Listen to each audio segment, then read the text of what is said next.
Halo semuanya, balik lagi bareng gue di dalam Opsiana Podcast episode ke-43.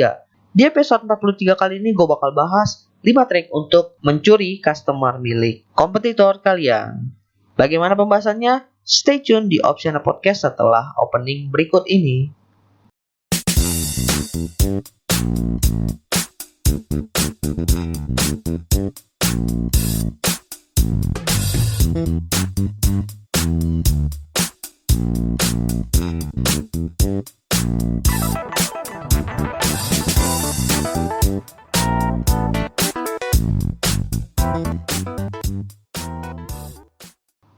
Halo semuanya, ya balik lagi bareng gue Edwin di Opsiana Podcast. Seperti di judul yang udah kalian baca atau mungkin udah kalian dengar di opening tadi, di episode kali ini gue bakal bahas 5 trik untuk dalam tanda kutip mencuri customer milik kompetitor kalian. Ya mungkin kalian yang punya bisnis mikir, oke, ini yang gue cari nih, customer milik kompetitor, bakal gue ambil, pasti ada udah semangat. Ya memang sih, ketika kita punya bisnis itu, terkadang kesulitan utamanya itu adalah mencari customer. Kita ngelihat produk kita ini dijual oleh kompetitor kita, tapi kok kompetitor kita itu malah produknya lebih laku, lebih banyak customernya. Sedangkan customer kita itu mungkin lebih sedikit dan juga susah untuk dapat customer baru. Kita lihat kenapa customer lama mereka terus balik. Dan akhirnya kita mikir, apa sih yang salah dari proses kita berjualan itu? Well, sebenarnya mungkin ada sedikit problem ketika kalian berjualan itu sehingga kalian kehilangan banyak customer. Tapi bukan berarti kalian itu nggak bisa mendapatkan customer baru atau mendapatkan customer lain.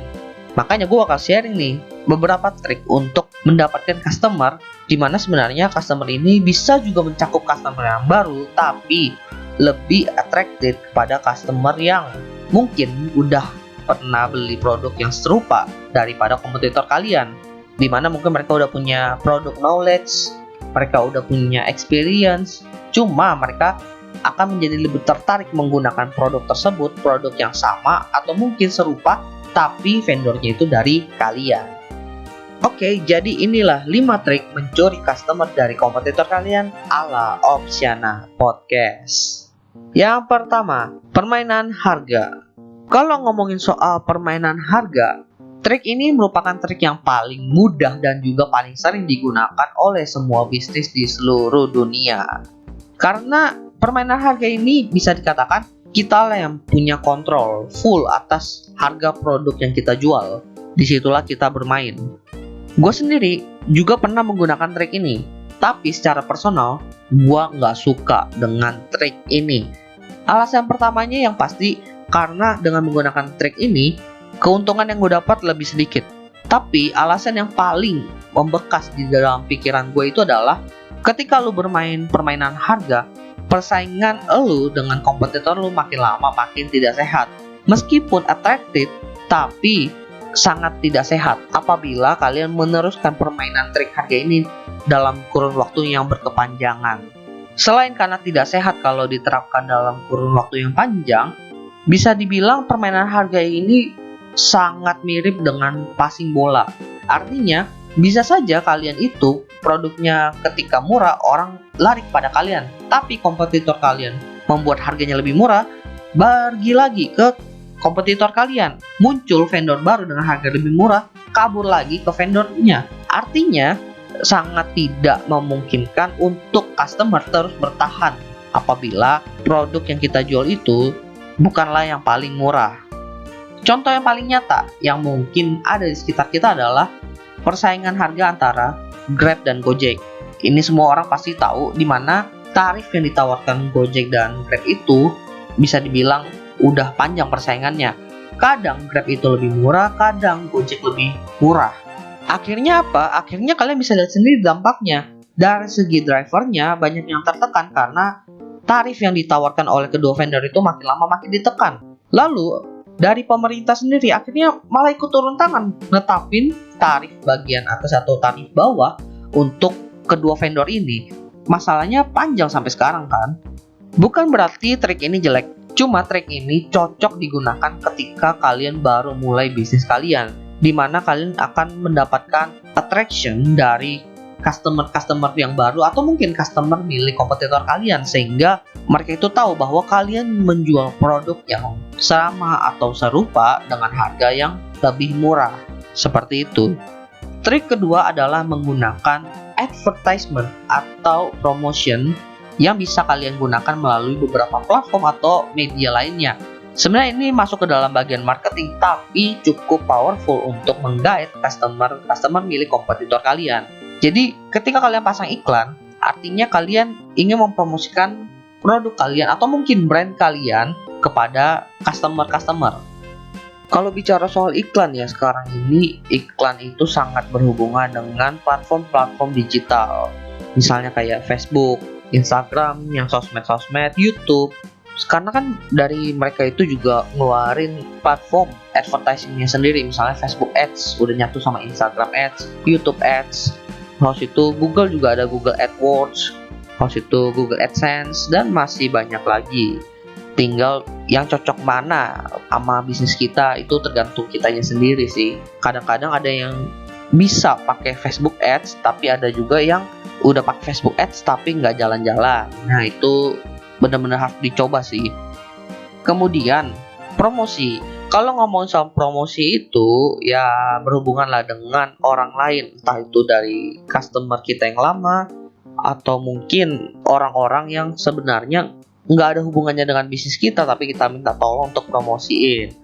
Cara atau trik yang ini bisa dibilang cukup ampuh kalau misalnya lu minta testimoni dari customer lama lu untuk rekomendasiin produk yang udah dia beli dari lu. Kemudian kalau minta orang lain yang nggak ada hubungannya dengan bisnis kita untuk promosiin, biasanya itu berhubungan dengan yang namanya influencer. Kalian harus tahu nih, influencer itu ada dua jenis. Yang pertama makro, yang followersnya udah ratusan ribu, udah mau ke jutaan, dan juga micro influencer itu yang followersnya mungkin masih sekitar 8k, 10k, 20k, pokoknya masih rata-rata di bawah 100k-an lah. Kalau kalian minta influencer itu buat promosiin bisnis kalian, biasanya cukup efektif karena mereka itu udah punya pasar sendiri, mereka itu udah punya follower sendiri. Tinggal bagaimana caranya kita menentukan influencer yang tepat untuk mempromosikan produk kita atau bisnis kita. Misalnya, lu jualan voucher gaming, ya lu minta influencer yang aktivitasnya itu berhubungan dengan game. Ya lu jangan minta influencer yang bahasnya soal politik yang nggak nyambung. Menurut gua cara ini cukup efektif ya, apalagi kalau berhubungan dengan kompetitor lu. Misalnya, kompetitor lu juga menerapkan cara ini, advertising atau influencer, mereka itu nggak bakal bisa mencakup semuanya. Artinya apa? Kalau misalnya kompetitor lu pakai influencer A, lu masih punya kesempatan buat pakai yang B, yang pakai yang C, sehingga kemungkinan untuk menjangkau customer yang baru yang lain itu juga cukup besar. Belum lagi nih kalau seandainya followers dari influencer A ini ternyata juga followers dari influencer B. Kemungkinan dia ini adalah customer dari vendor A atau kompetitor lu. Ketika dia lihat iklan dari influencer B dan lihat, wah menarik nih, sama sih produknya tapi kok penawarannya lebih menarik, dia bakalan pindah karena resource atau informasi yang dia dapat itu lebih banyak dari influencer A dan juga dari B, dan dia punya perbandingan sehingga bisa membandingkan nih mana sih penawaran yang terbaik, apakah kompetitor lu atau lu. Makanya di sini kalau berhubungan dengan ads dan promotion, lu harus benar-benar kreatif. Lalu trik ketiga ini cukup sering gue gunakan, apalagi dulu pas gue masih menjadi seorang sales, yaitu kontak langsung calon customernya. Jadi begini, lu pasti udah meriset dong kompetitor lu itu seperti apa, customer yang beli itu siapa aja, atau mungkin lu ngecekin postingan mereka, lalu liatin siapa aja yang like, lalu siapa aja yang komen. Nah dari situ lu bisa mengambilkan kesimpulan bahwa orang ini punya ketertarikan dengan produk yang dijual oleh kompetitor lu. Tapi lu mungkin nggak tahu nih apakah si calon customer ini udah bertransaksi atau belum dengan kompetitor lu. Disitulah lu terjun. Coba lu DM dia, halo kak, kita dari si A, kita juga jual produk kayak gini-gini, mungkin kakak tertarik. Dengan direct message seperti ini, biasanya kita itu bisa lebih personal dengan calon customer kita. Kita bisa menjelaskan produk kita kepada customer kita lebih detail, termasuk juga dengan penawaran-penawaran yang kita miliki. Trik ini cukup bagus kalau seandainya lu punya sebuah penawaran dan lu itu merasa penawaran ini nggak boleh diketahui oleh kompetitor lu yang lain, atau lu pengen menyimpan sebuah rahasia tentang promo-promo apa aja sih yang pengen lu berikan kepada customer lu, tapi lu tetap pengen mendelivery promo tersebut kepada customer lu secara langsung. Ini adalah cara yang gue bilang cukup cocok. Tapi ingat, ketika lu melakukan yang namanya direct message, jangan lu kopas chat yang sama antara satu orang ke orang lain.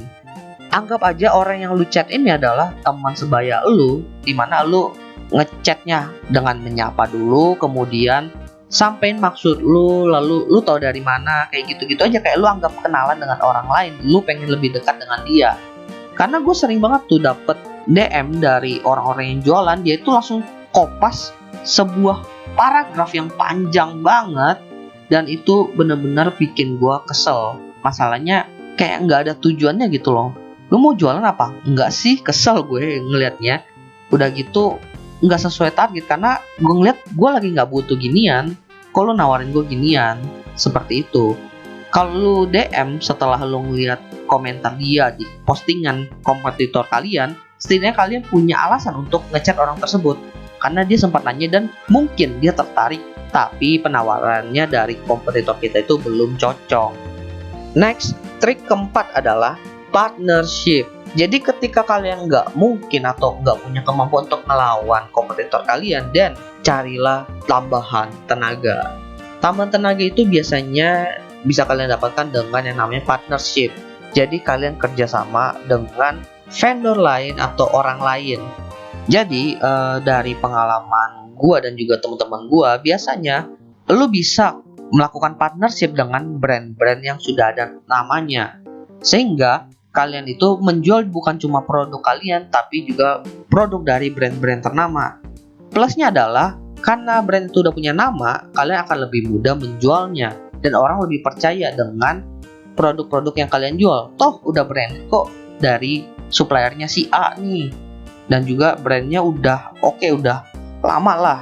Tapi minusnya, kalau kalian fokusnya ngejual barang ini terus untuk menaikkan kredibilitas kalian, produk asli kalian bisa aja ketutup kalau kalian adalah tipe yang juga memproduksi produk sendiri. Setidaknya kalian kalau menjual produk dengan brand-brand yang ternama tapi juga produksi produk sendiri, kalian itu harus bisa menyeimbangkan. Itu masalahnya. Lalu ada juga partnership, di mana kalian itu berpartnership dengan kompetitor kalian. Loh, kan lu mau ngelawan kompetitor, kok malah jadi partnership? Ya, ketika lu partnership dengan kompetitor kalian, artinya kalian mengurangi salah satu kompetitor kalian. Itu udah jelas. Tapi kalian bisa lihatlah benefitnya kalau seandainya kalian berpartnership dengan kompetitor kalian. Kalian bisa tahu bagaimana cara mereka berjualan, apa plusnya, apa minusnya. Kemudian kalian juga bisa tahu siapa aja customer yang udah pernah berbelanja atau bertransaksi dengan mereka.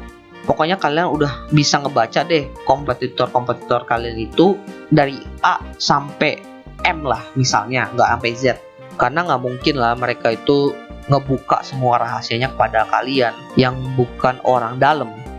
Tapi setidaknya kalian bisa tahu apa kelemahan dari kompetitor kalian, sehingga dari kelemahan tersebut kalian bisa jadikan sebuah peluang untuk membuat sebuah penawaran yang baik untuk customer lama dari kompetitor kalian. Seperti itu. Nilai plus kalau seandainya kalian partnership dengan kompetitor kalian adalah kalian bisa punya akses atau mendapatkan knowledge lebih dari kompetitor kalian. Minusnya adalah ini cukup sulit karena ya namanya kompetitor kok. Kalau kompetitor itu tahu kalian juga adalah saingan mereka, belum tentu mereka mau partnership. Itu apa untungnya, yang ada gue malah rugi. Seperti itu. Dan akhirnya masuk ke trik terakhir, yaitu buatlah brand yang powerful. Trik ini merupakan trik yang bisa dibilang paling sulit tapi punya impact paling bagus. Gary Vee sendiri bilang bahwa kalau lo mengembangkan brand lo dan brand lo itu punya power atau impact yang besar pada customer lo, peningkatan salesnya itu akan melebihi ketimbang kalian fokus ke sales channelnya aja. Tapi masalahnya adalah untuk membangun brand ini kalian harus punya satu keunikan, kedua story, dan itu benar-benar butuh waktu panjang untuk membentuknya. Itu baru ngebentuk loh, belum lagi kalian harus memperkenalkan lagi dengan customer kalian, entah yang lama atau yang baru, entah dari kompetitor kalian atau yang bukan dari kompetitor. Tapi dampaknya dari punya brand yang powerful adalah biasanya customer itu bakal loyal dengan kalian karena kalian itu punya uniqueness, kalian punya penawaran yang tidak bisa diberikan oleh kompetitor kalian. Bahkan kalau kompetitor kalian itu punya power yang lebih atau mungkin dia start duluan, kalian tetap bisa menang seperti itu. Dan bahkan ya, kalau seandainya kalian berhasil membuat sebuah brand yang powerful, kalau misalnya kompetitor kalian itu adalah brand-brand lama yang udah punya nama, udah malang melintang lah ceritanya, dan dia juga punya penawaran yang menarik, kalian masih bisa bersaing kok. Bahkan customer kalian bakal melirik kalian karena kalian itu punya keunikan yang bisa dibilang nggak dimiliki oleh brand-brand yang udah mereka nikmati selama ini, dan bisa dibilang kalian itu punya nilai jual yang fresh di mata customer milik kompetitor kalian. Nah, jadi itu 5 trik untuk mencuri customer milik kompetitor kalian ala Opsiana Podcast. Tapi ada beberapa hal yang menurut gua perlu dilakukan agar kelima trik ini bisa berjalan secara optimal. Jadi yang pertama adalah kalian harus menentukan dulu nih target customer kalian seperti apa. Segmentasi ini selalu gue tekankan ke beberapa podcast yang udah pernah gue bawain.